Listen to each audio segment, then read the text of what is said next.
All right. Well, thank you so much for your time today, Professor Zeke Hernandez. Like I told you, I think your book should be a must-read for everyone, especially nowadays. And there are a lot of topics we want to touch on with everything that's going on and some of the data that you cite. One of the best things about the book, in my opinion, is the footnotes. Right. So. Yeah, yeah. You're my kind of person. Right, the footnotes, you know that this is not an opinion. And so to introduce a little bit, Professor Zeke Hernandez is a professor at Wharton School of Business. He wrote the book, The Truth About Immigration. We've been talking about the book a lot recently, and it's got some amazing data. And even as an immigration attorney, I have to say it changed my mind about some things that I thought were a given or that were logical, and I found that there really wasn't much data to support my opinion. So to get started, I'd like to know if you could tell us a little bit about what drove you to write this book. Yeah, well, first of all, thank you for having me on. It's always an honor, and thanks to whoever is listening or watching this. Yeah, so uh the the inspiration for the book happened as I've been studying how immigration affects the economy and business for nearly 20 years, right? It started when I was a PhD student, and I'm still doing that. And about 7 or 8 years ago, I actually started getting invited to speak to groups about immigration.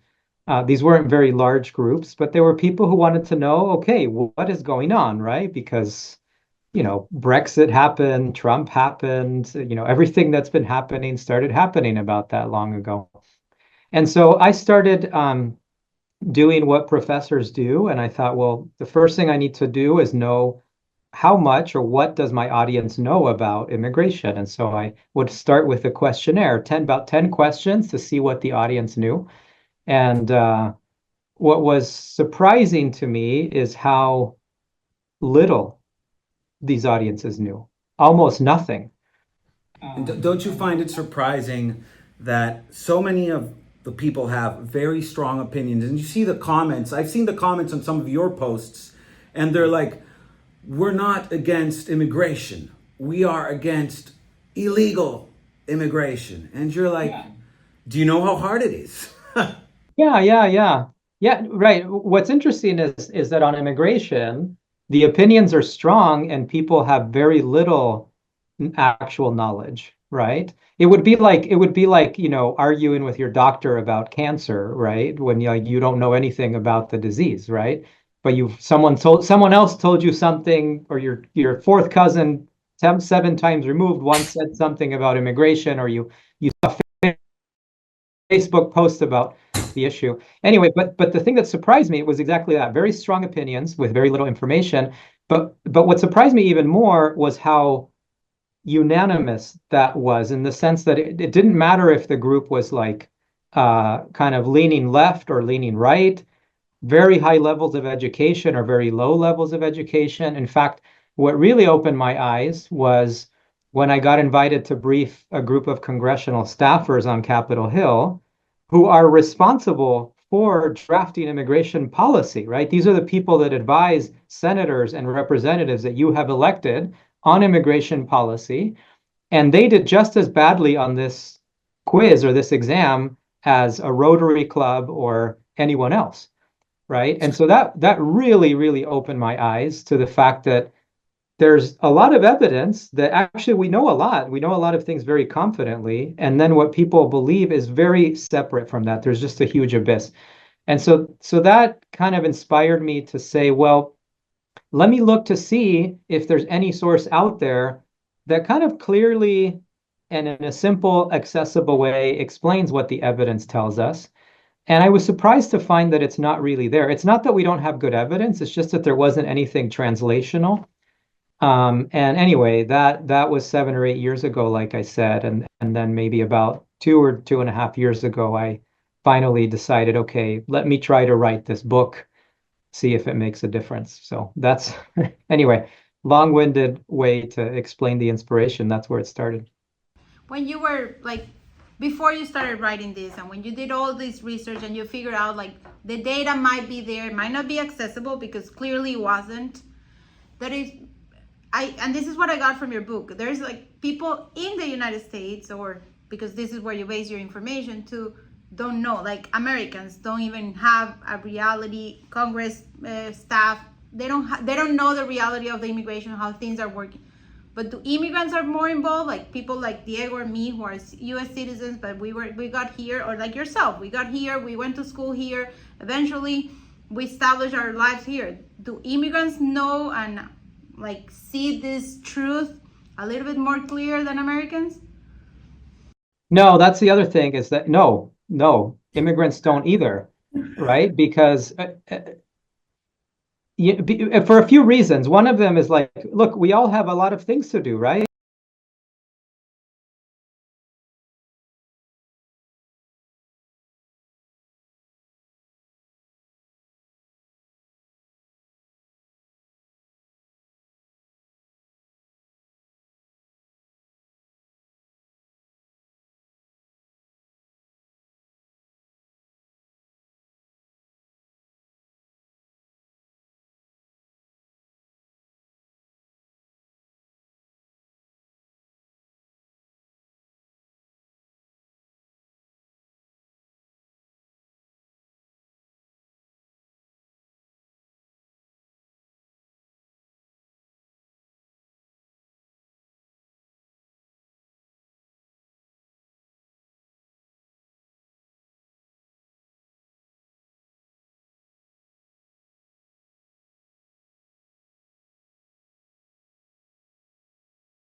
And one of the things that you talk about in the book that I found really interesting is there are two things about you've been talking about. One, that the party that talks most against immigration, you say in the book, were the most knowledgeable about the benefits of immigration, even if they spoke against it. And the other is how there's this, and this is one of the things where you change my mind on things, where you say, well, there is a law, right? We came to this country because it is a country of laws, and I got in line. Why does the person who crossed the border get papers? Why can't they get papers if they broke a rule? And you talk about like the Javert theory of immigration, talking about Les Mis. And if you could talk to us a little bit about that, and maybe have you thought of any solutions to that? Because Reagan gave the biggest amnesty ever to immigrants in the 80s, and what do you think in the current state of things could solve that issue? Because everyone knows you can't deport 11 million people.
Right. It can't be that we have 85. And a 3-year wait time, right? Because if you do want to get a plumber, you can sponsor him, right? Which is unlikely because you've already got the irregular immigrants.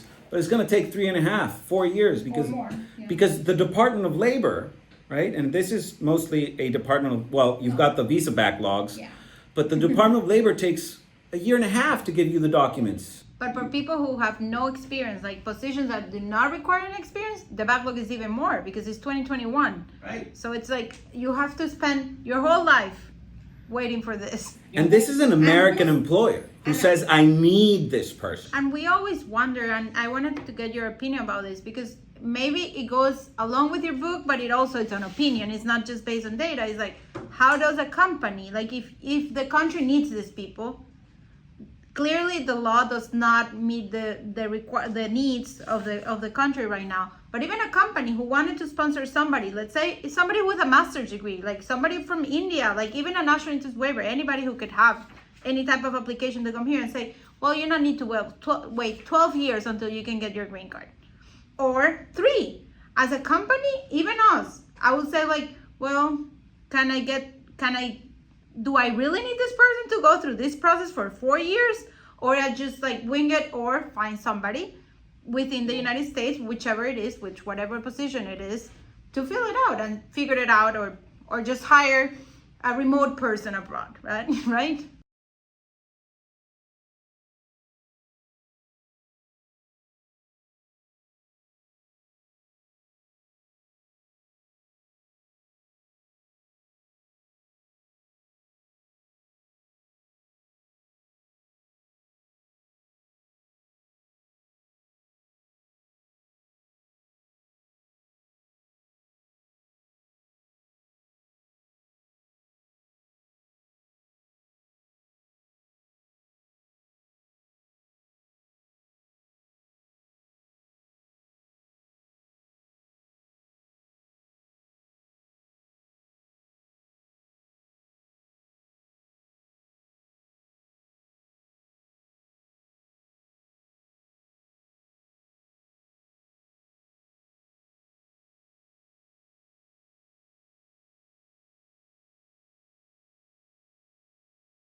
You talk about this in the book. You have a chapter, I think it's called Immigrants Create Jobs, right? And you cite a lot of data from everything from Pollo Campero to the Foxconn deal to the story about the Turkish scientists, about American businesses needing these people, right? So why is the story of immigrants stealing jobs so pervasive? Why do you still see it when you've got so many articles like the ones you've shared recently? I found it that population growth has now been determined to be immigration. The only factor in population growth is immigration. So why does this story, why is it so appealing that people think immigrants take jobs? I always tell our clients, like, listen, the reason you're here is not because you like to play solitaire at the computer. If they could have hired an American worker, they would have hired an American worker. So value yourself and the value you bring, and then we get them national interest waivers and they get their green cards. And that right now is a backlog. But why is that story so pervasive, so present in American dialogue for decades?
Could you go a little bit into more detail into how exactly do the immigrants increase wages for Yes. native workers?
But so this is the thing, like when you explain it, it's obvious, I get it.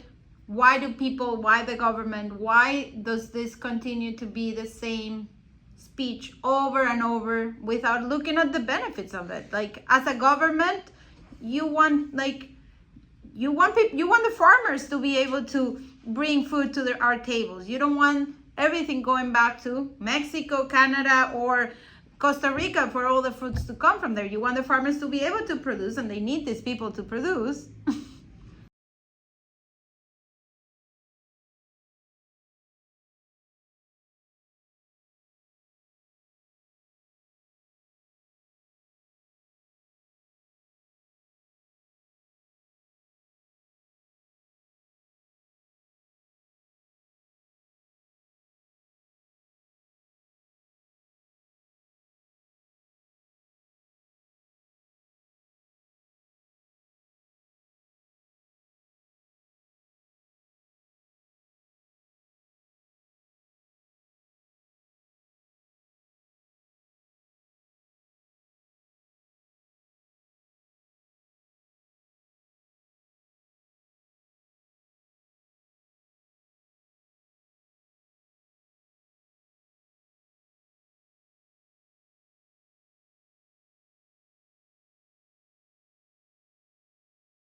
And one of the things that I found so interesting about the book, and you go into the social aspects, the first part, all economic, wonderful. I've got it. Your book it's got an asterisk like every 3 pages.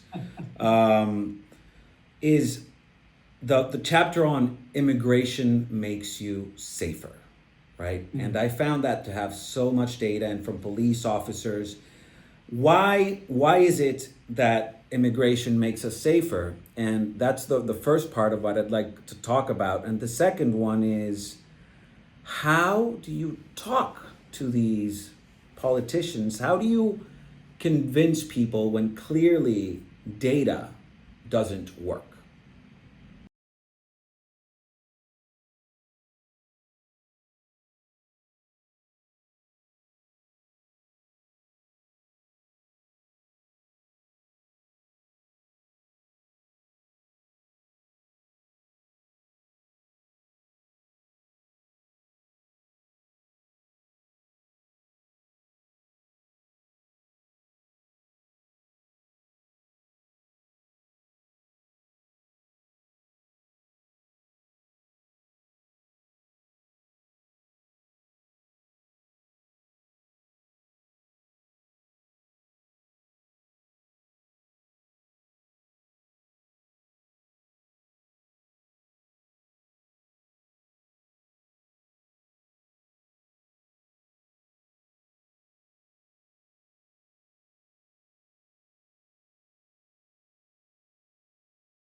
Because they're fearful. They've been, I would guess it's because they're fearful. If you came here irregularly, you cross the border, you're trying to find an option. And this is one of the things I try to talk to some of my friends on the anti-immigrant side of things, whatever party that may be. I tell them, listen, people don't come to the United States because they want to be criminals. There are much better places to be a criminal, much easier places to be a criminal. Most people who come here regularly are fleeing a lack of opportunity. So when you are given an opportunity to prosper, to put food on the table for your family, you are much more likely to keep your head down, right? Yeah. And you have a strong incentive. You don't want to be deported, right? And so you have a very powerful incentive to be law abiding. But there's an even deeper twist to this, because the reason that it's not just that immigrants don't increase crime, the reason immigration actually makes us safer is once you start actually paying attention to national security, right? So you look at what contributes to national security, right? A lot of it is the economic power of a country, right? That gives it more clout. The other thing is also the technological advantage a country has over its geopolitical rivals. And so if you look at, for example, the US's dominance lately in areas like AI, weapon systems, defense technology, and you look at who are the people that produce the patents in those areas, they are overwhelmingly immigrants, right? So just as an example, immigrants are responsible for more than a third of all patents in the US, more than a third of all patents. And many of those are in national security sensitive areas, right? And so a country that becomes economically weaker and technologically weaker because it restricts immigration is less safe, okay? And so that's the real tragedy, right? That the only thing that makes us more unsafe is our fear, right? Our fear is a bigger problem in our safety than anything that a foreigner does. Anyway, let me stop there. I don't know if you want to talk about the question of why people have a hard time, or how do we talk to people about immigration, or if you want to shift to something else, we can. Whatever you guys want to talk about. Well, how do you talk to people about immigration?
I think the neighborhood story is interesting because in 2016, I was we got our neighbor, right, and she always walked the dog.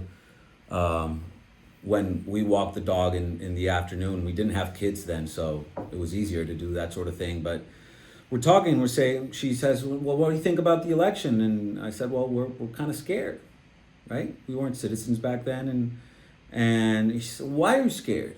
Right? And I was like, well, because you're immigrants. You're not immigrants. It's like, yeah, we're immigrants. You know we're from Venezuela. And she said, yeah, I know. I know you're from Venezuela, but you're not that type of immigrant. I'm saying, and I was like, it's Like there's what do you mean? And this is one of the things that I think data-wise, as an immigration attorney, and maybe it's something to work on, is people don't realize that the current state of affairs is not really against irregular immigration. It is against all types of immigration. So I think, what do you think, like, legal professionals, policymakers, academics can do to actually show people how dependent the economy has become on immigrants being able to work and live here?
Okay. And How? this is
If you were in Congress today, right, what would you say was the solution?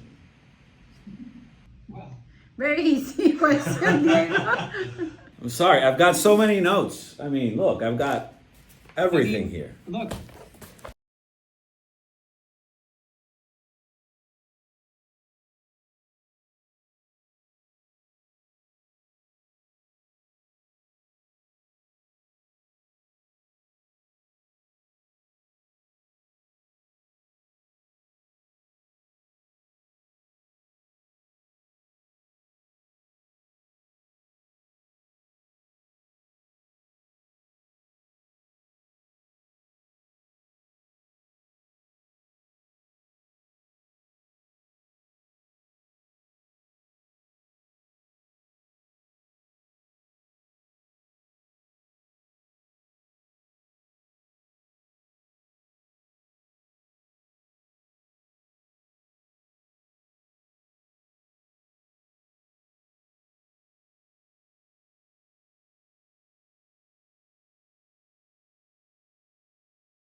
Yeah, it requires protection. Yeah. Whereas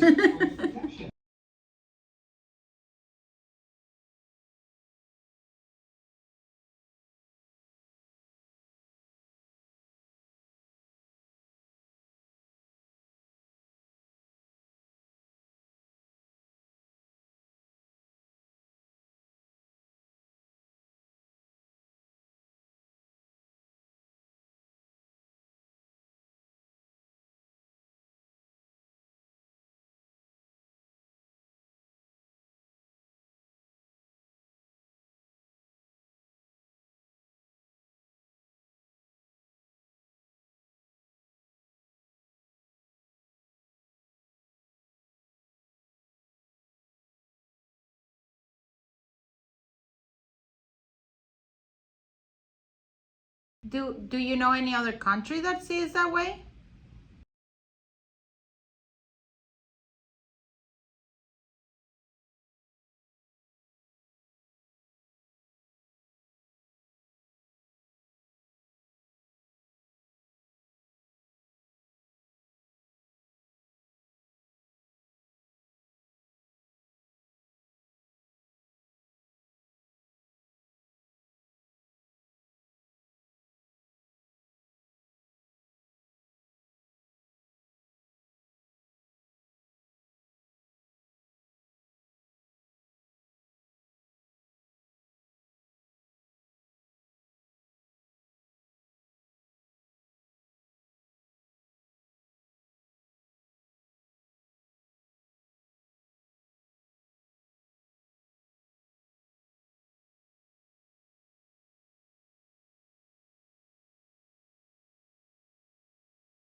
It's a little bit like the chicken or the egg. Like it's just when it always happens when the law changes, it usually is, or it's already outdated because it changed late. yeah. So even if we change the law now, what happens 10 years from now, it's never going to be the same situation as today. Same with a law from 1990. But I do think like with the pandemic, things got because people felt threatened more because there a lot of layoff and things like that. I think the anti-migration affected the mindset, at least in America, of like, well, if I don't do this, then whichever immigrant, whether has papers or not, that doesn't matter, is going to take my job, because right now our unemployment rates were bigger, even though the reality is that it hasn't changed that much since the pandemic, right?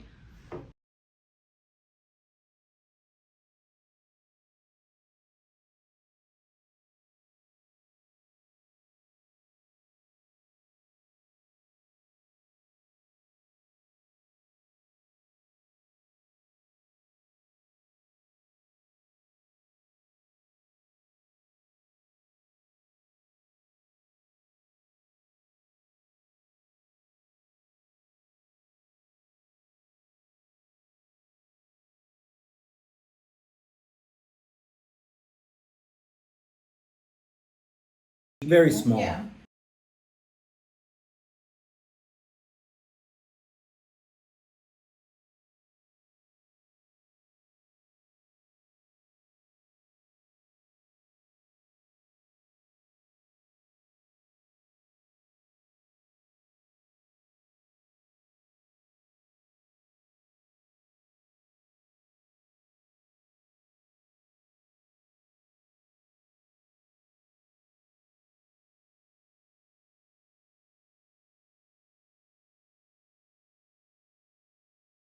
Or maybe something where you determine the numbers every 2 to 3 years, right? You say, well, how's the economy doing? How many people do we need? We've got the Department of Labor, Department of Commerce working together with DHS if you still want to keep it in there. But the truth of the matter is, like, we listen to this all the time, Zeke. I have a client.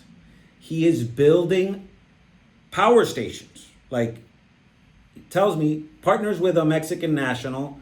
This is a European individual, partners with a Mexican national, and Mexican national calls me and says, I need at least 150 people here from Mexico because we cannot find the people to build this. And we have recruited everywhere. We have gone to trade schools. They don't want to come. It's too far away. And my answer was, you can't. Yeah. The people you want to bring in, you can't bring in unless you apply to a lottery, which is 66,000 places for a demand of over $700,000 a year for H-2Bs, because they can't get TNs. So the system is really not up to date as far as demand goes.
Do you, with all your talks, and this might be because we're running out of time. I know you're a busy person. Do you foresee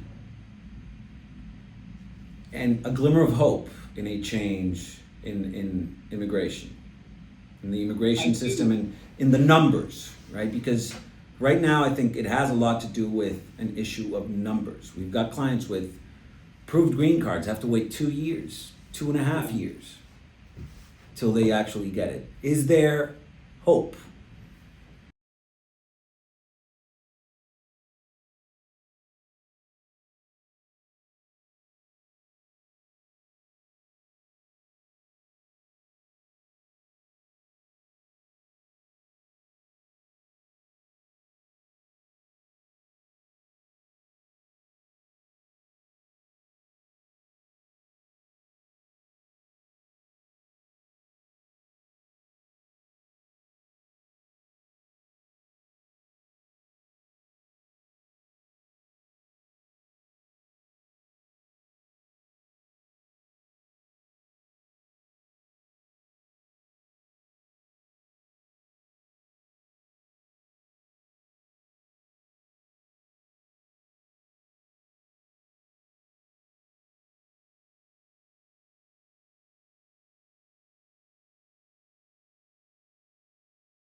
Thank you so much, Zeke. Well, just to wrap up a little bit, this is our podcast, which is called The New Start. So one of the things that we want to do is bring information to our clients and potential clients and to people in general. So we're not just talking about immigration because we're immigration attorneys. We're talking about immigration because we're immigrants ourselves, and we believe that everybody starts somewhere. We did 15 years ago when we moved to the United States, and then 7 years ago we started a business, or 8 years ago, I forgot how long has it been. But I think this helps, and it also gives some type of certainty for those people who do want to start here. There's a path. It might not be the perfect system, but there's a need, and there's a path for them too. Absolutely.